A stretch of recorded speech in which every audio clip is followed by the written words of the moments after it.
नमस्कार दोस्तों, स्वागत है आपका हमारे यूट्यूब चैनल में। तो दोस्तों, आज हम बात करेंगे टाटा मोटर्स के शेयर की। तो कुछ लोग कमेंट में ऐसा कह रहे थे कि क्या कहते हैं, टाटा के जो शेयर हैं वो अपना हाई लेवल तोड़ चुका है, अब वो गिरेगा। ठीक है। तो दोस्तों, ये तो शेयर मार्केट में होता रहता है, ऊपर जाता है नीचे जाता है, ये तो लगा रहता है। हमें जो चीज़ देखना चाहिए ना, वो हमें देखना चाहिए फंडामेंटल, कंपनी का वर्क कैसा है और कंपनी फ्यूचर में क्या करेगी, कंपनी का फ्यूचर क्या है, कंपनी आने वाले समय में आगे जाएगी नहीं जाएगी। अगर आप ये सोच रहे हैं कि अभी कंपनी के शेयर गिर रहे हैं, फिर एकदम से उठ रहे हैं, फिर गिर रहे हैं, फिर उठ रहे हैं, ठीक है, तो वो तो चलता रहेगा। हार्ट बीट जैसे होती है ना, हमारी धड़कन जो होती है, वो क्या है कि वो चलती रहती है, चलती रहती है, कभी नीचे जाती है, कभी ऊपर जाती है। अगर वो सीधी हो गई तो जिस तरीके से आदमी नहीं बचता उस तरीके से कंपनी भी नहीं बचेगी। तो ये तो ऊपर नीचे तो चलता रहेगा। ऊपर अगर मान लो ऊपर ही चलता रहेगा, ऊपर ही चलता रहेगा, तो ये हो गया कि सांसें बड़ी तेज हो गई, वो तो गिरेगा ही एक न एक दिन। ठीक है। तो क्या है कि जो अपनी कछुए की चाल सीधी चलता रहता है ना, और खरगोश की चाल ना चले। ये नहीं कि एक जगह जाके रुक गया, फिर पीछे हो गया, फिर इधर उधर देख रहा है, फिर इधर उधर देख रहा है, तो वो चीज़ नहीं होनी चाहिए। तो यूट्यूब पे हर कोई बोलने की आज़ादी है, ठीक है, कोई भी कुछ भी बोल देता है। तो हमें जो देखना चाहिए वो फंडामेंटल देखना चाहिए। आप खुद देखिए, आप खुद एनालिसिस कीजिए, खुद समझदार हैं। अगर हम किसी बच्चे से भी पूछें कि आने वाले समय में फ्यूचर किसका आने वाला है, तो बच्चा भी बता देगा, भाई बैटरी वाली गाड़ी। चाहे वो टाटा मोटर्स हो, चाहे आपका ईवी सेक्टर से रिलेटेड कोई भी कंपनी हो। ठीक है। अब देखना यह है कि मजबूत कंपनी कौन है। अब आप हिसाब लगाइए, टाटा मोटर्स सबसे पहले ईवी सेक्टर में अपनी टाटा मोटर्स, टाटा नेक्सॉन आपने गाड़ी देखी होगी, निकाली। महज 10 लाख 12 लाख से स्टार्ट हो जाती है वो गाड़ियाँ। ठीक है। तो आने वाला फ्यूचर हमें देखना है कि आने वाला फ्यूचर क्या है 5-10 साल में। अब आप एक बात बताइए, आज 2023 है, 2010 में यही स्मार्टफोन क्या आपके हाथ में हुआ करता था? क्या आपने कभी इतना खुल के नेट कभी चलाया था? 5 साल बाद वो चीज़ें बदली। 2016 में जियो आया, तहलका मचा दिया। यूट्यूब यूट्यूब कोई चलाता नहीं था, उस पर वीडियो बनाने की तो दूर की बात। ठीक है। हर कोई नहीं चलाता था, कोई कोई चलाता था जिसके पास वाईफाई लगे रहते थे, या ज़्यादा जो शहरों में रहता था वो चला पाता था। गांव देहात में तो इम्पॉसिबल था कि वो नेट चला ले। आज की डेट में जियो ने वो सब चीज़ बदल दिया। तो उस समय जिसने देखा होगा कि हम आने वाला जो सेगमेंट है वो नेट का है, इंटरनेट का है, तो जिसने उसमें पैसा लगाया होगा, अब वो ये देखता कि अरे नीचे जा रहा है, ऊपर जा रहा है, वो नीचे जा रहा है, ग्राफ देख के वो डरता, बेचता, सेल करता, बेचता, खरीदता, बेचता, तो वो तो वहीं के वहीं रह जाता। इन्वेस्टमेंट का सही तरीका है, हमने उसमें पैसा डाल दिया, अब वो चाहे नीचे जाए ऊपर जाए, नीचे जाए ऊपर जाए, वो हम देखेंगे। 5 साल उसमें वेट करेंगे क्या है क्या नहीं है। और इन्वेस्टमेंट का जो तरीका होता है वो ये होता है कि हम अपनी बचत बचत में से थोड़ा थोड़ा निवेश करें। इकट्ठा पैसा भी नहीं डालना। अगर आपके पास मान लीजिए 1 लाख रुपए, तो हम उसमें से 10% ही इन्वेस्टमेंट करेंगे, बाकी का हम अपने पास रखेंगे। मान लीजिए आपके पास 10,000 है, तो आप 50% इन्वेस्टमेंट कर दीजिए, ज़्यादा से ज़्यादा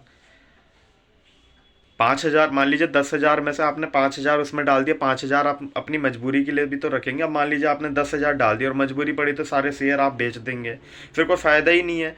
वो तो वही बात होगी, खरीद लिया बेच लिया, खरीद लिया बेच लिया। तो आप मेरी बात समझ रहे हैं मैं क्या कह रहा हूँ? तो चाहे टाटा मोटर्स हो, चाहे कोई भी हो, ठीक है, आप किसी भी कंपनी का फ्यूचर देखिए। अब ईवी की हमने बात कर ली, सोलर की बात कर लेते हैं। सोलर का भी समय आ रहा है। आपने देखो बड़ी बड़ी कंपनियां स्टार्ट कर रही है अपने बड़े उनके प्लांट होते हैं, बड़ी बड़ी जगह होती है, वो क्या कर रहे हैं, अपने छतों पे ही सोलर प्लांट लगवा रहे हैं। तो क्या उसका फ्यूचर नहीं आने वाला? आप खुद सोचिए। फिर जो गाड़ियों से रिलेटेड है, जगह जगह उसकी क्या कहते हैं, बिजली कंपनियां क्या कर रही हैं, जगह जगह रिचार्ज करने वाले वो पोर्ट बना रही है। ठीक है। अभी तो फिलहाल क्या है कि पेट्रोल पंप पे ही ये उपलब्ध हो पा रहा है, मगर ऐसा नहीं है। मैं आपको वीडियो डाल दूंगा। मतलब छोटी सी जगह है, छोटी सी जगह में भी उधर 2-3 ईवी चार्जिंग पॉइंट लगे हुए हैं। उस आपने देखा होगा दिल्ली, जैसे मैं दिल्ली में रहता हूँ, मैं कहीं जाता हूँ तो देखता हूँ, मतलब अब लगना स्टार्ट हो चुका है। ठीक है। तो उससे रिलेटेड आप उसमें पैसा डालिए। आप जो ये टेक्निकल एनालिसिस करते हैं ना कि ये क्या कहते हैं, अब ऊपर जाएगा नीचे जाएगा, अब इसने इसको पार कर दिया, रेजिस्टेंस सपोर्ट पार कर दिया, अभी इधर से उधर जाएगा, ये नीचे जाएगा, ये सब मत देखिए, ये फालतू के चोचले हैं। हाँ, हम उसमें ये देख सकते हैं कि इस साल इसने क्या प्रॉफिट किया, इस पे कर्जा कितना है, ये सब फलाना डिमका ये देख सकते हैं। सिंपल लैंग्वेज में इन्वेस्टिंग का तरीका यही होता है। हमने ये कंपनी देखा, कम कंपनी बेस्ट है, आने वाला समय इसका बेस्ट है, ये ग्रोथ कर सकती है, इसमें हमने पैसा डाला और चुपचाप भूल गए।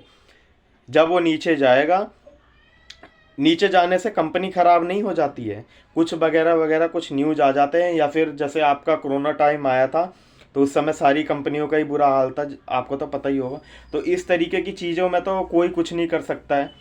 मगर उस समय, मगर अब मान लीजिए कुछ न्यूज आई, कुछ वो नीचे चला गया, तो उस समय हमें उसको मार्जिन मतलब उसको बराबर करना होता है और उसमें पैसे डालने होते हैं। जब कंपनी के शेयर नीचे जा रहे हैं तो आपको समझो एक मौका मिल रहा है उसके शेयर बाय करने का, तो उस समय हमें बाय करना है, हमें बेचना नहीं है। क्योंकि अधिकांश लोग क्या करते हैं ना, जब ऊपर जाता है तब खरीदते हैं, नीचे कोई नहीं खरीदता। और अच्छा इन्वेस्टर वही होता है जो नीचे खरीदता है, ऊपर जाने के बाद वो बेचता है। और हम लोग, हमारे जैसे लोग, मैं अपने को भी वही कहूँगा, मैं कोई ज़्यादा बड़ा इन्वेस्टर अपने आप को नहीं कहता हूँ, हाँ, मगर जो नॉलेज है वो मैं आपके साथ शेयर कर रहा हूँ। हम लोग क्या करते हैं, जब शेयर हाई पे पहुंच जाता है, जब टाटा मोटर्स का ही शेयर आज से लगभग 2-3 साल पहले 100 के आसपास, मतलब लॉकडाउन में तो सब नीचे आ गया था, 60-70-80 तक भी आ गया था, आपने देखा होगा। तो उन लोगों ने उस समय जिसने बाय किया होगा, क्या आज वो 600 पे उसने सेल नहीं किया होगा? किया होगा, कुछ रखा भी होगा, कुछ सेल भी कर दिया होगा, पैसे बना लिए, अपना सेल कर दिया। और हम लोग क्या करेंगे, 600 पे खरीदेंगे, 700 पे खरीदेंगे, अरे अब भागेगा, टाटा मोटर्स भाग रहा। हम क्या करते हैं ना, चलती गाड़ी में घुसने की कोशिश करते हैं, तो एक्सीडेंट तो होना ही होना है। अरे जब गाड़ी रुकी थी, जब उसका प्राइस नीचे था, तो जब क्यों नहीं खरीदा, जब चढ़ना चाहिए था ना बस में। अब क्या कर रहे हैं, बस भागने लग गई, तो हम भी उसके साथ भाग रहे हैं और चढ़ रहे हैं, तो एक्सीडेंट तो होगा ही, नुकसान तो होगा ही। अब मान लीजिए जिसने 100 पे बाय किया होगा, और आप ये मान के चलिए, अब वो अगर 400 पे भी आ जाएगा टाटा मोटर्स का शेयर, तो उसको कोई फर्क नहीं पड़ेगा, क्योंकि वो आराम से बैठा हुआ है गाड़ी के अंदर। उसको पता है कि भाई मैं प्रॉफिट में ही हूँ, 400 भी आ जाएगा, 300 पे भी आ जाएगा, और 1000 अगर चला गया तो उसके बल्ले बल्ले हैं, वो नुकसान में नहीं है। नुकसान में वो है जो 400 पे खरीद रहा है, 600 पे खरीद रहा है, जैसे अभी लोग खरीद रहे हैं। अगर 400 वापस 300-400 पे चला गया तो वो लोग डर जाएंगे। तो हम लोग यही गलती तो करते हैं, हम लोग चलती गाड़ी में कोशिश करते हैं कि उस पर हम चढ़ें। तो दोस्तों, वीडियो कुछ ज़्यादा ही लंबा हो रहा है, कहने को तो बहुत कुछ था। बाकी मिलते हैं, एक और अच्छे शेयर की बात करते हैं, अगले वीडियो में उसकी जानकारी लेके आएंगे। तो दोस्तों, वीडियो कैसा लगा आप हमें कमेंट करके बता सकते हैं, और हमारे चैनल पर नए हैं तो हमारे चैनल को प्लीज़ सब्सक्राइब कर लें। जय हिंद दोस्तों।